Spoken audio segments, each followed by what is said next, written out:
This coming up next is a video about a fucking bear and the guy who wants to get his face next to the bear because he wants it eaten the fuck off. Asshole. For as long as I can remember, I've dreamed of standing face to face with the Arctic's most iconic predator.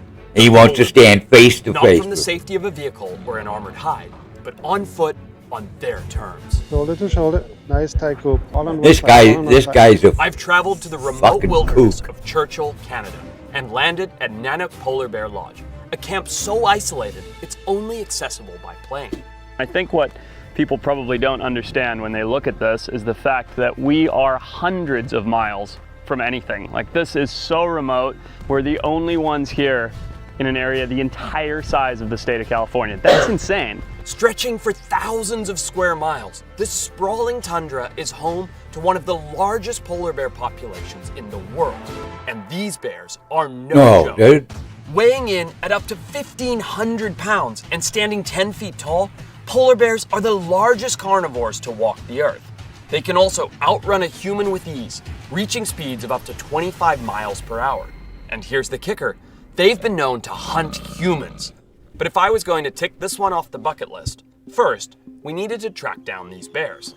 With territories spanning up to 730,000 square miles and the ability to travel over 10 miles in a single day, this was not going to be easy. All right, here we go. We are loading up into the buggies, and we're gonna head out and look for bears from the ATVs, and then we'll approach on foot from there. And it didn't take long for us to see the first sign that we were on the right track. So as we head out, They found a bear print, so they know there's fucking bears walking around there.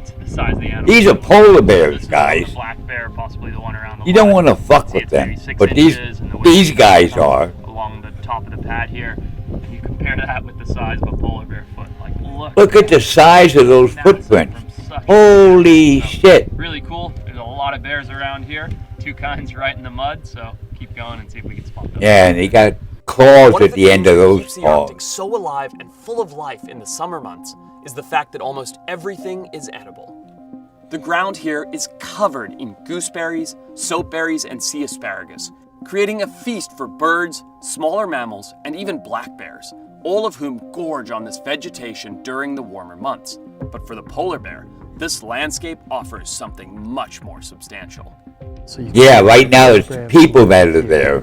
And as you come this way, you get this terrible scent of rotten death, which is of course from the dead beluga. And then here you have the skull, and you can see just there are tracks everywhere. The bears have clearly ripped this to shreds.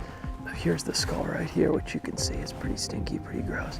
But there's even wolf tracks around, so really, really cool that we just happen to be here at a time in the summer when a kill was made and the remnants of it are around for all of these bears to enjoy. But one of the bears that had gorged on the beluga carcass hadn't traveled far. And as we looked around, we realized he wasn't just passing through. He was close. All right, so he's close, and you're too close too. Male polar bear.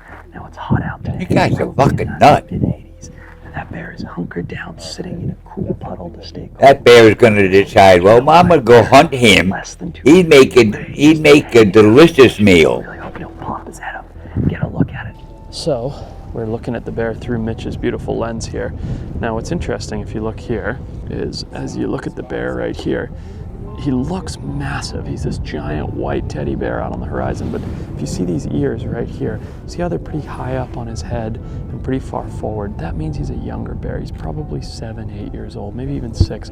Once they hit 10 and they start getting older, those ears will slide back further on that big old head. So this guy is massively impressive, but in the world of bears, he's basically a medium, maybe even a schmedium. But this bear was just lounging around in the midday sun after a full meal. And honestly, this was he had a full meal. Well, that's good. Then he's not going to want to eat you yet. He's going to save you for lunch tomorrow. But this time, things were about to get a whole lot more intense. So look at this. This is insane. I don't know what this black bear is thinking. Uh-oh. He's moving in here. It's a black bear. This polar bear. The polar bear will eat the fucking black bear. Asleep. We could get something pretty exciting happening. Oh, look at him. He don't like that black bear. Black bear is running. What a dream come true this was. was to be out here on the Arctic tundra with Churchill Wild, tracking down not just polar bears, but black bear, polar bear interactions on foot. Truly, truly a dream come true. After 2 days of non-stop searching for polar bears, I was ready for some rest. But the day was not over yet, and as the sun set, the Arctic revealed yet another one of its many surprises.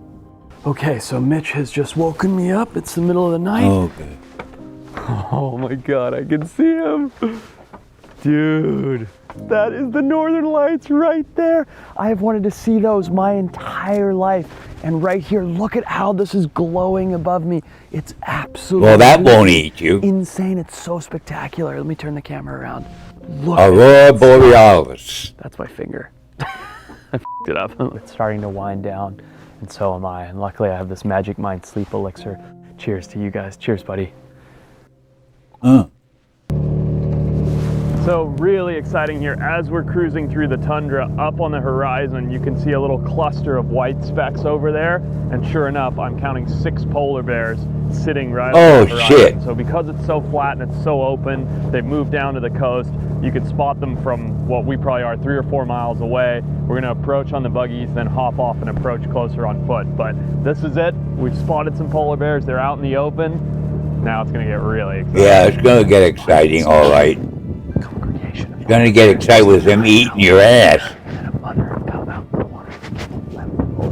Oh, the bears have, one of them has cubs. That really makes them more interesting. But as soon as this big male locked eyes with us, he started to move in, his body language shifting. Things were about to get really intense. He's coming to us too. Yeah, he has a set down. Shoulder to shoulder, nice tight group. All on one side, all on one side. Standing shoulder to shoulder to make ourselves look bigger, we stayed super still, and the big male eventually lost interest in us. But soon, he picked up a new target, turning his attention to a nearby female and her 2 vulnerable cubs. So look at this. We've managed to approach this beautiful mama bear and her 2 cubs.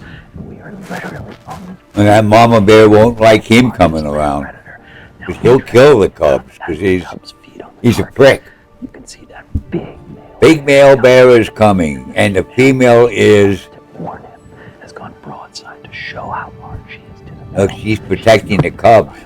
She She knows what he'll do, and she's having nothing to do with it. She's focused on him.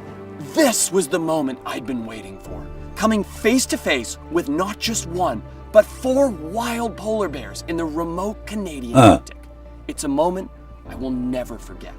But the adventure does not stop here. The bucket list is long, and there are still so many incredible animals out there for me to find. Thank you so much for watching, and I'll see you on the If you don't get eaten, we'll see you. Bye.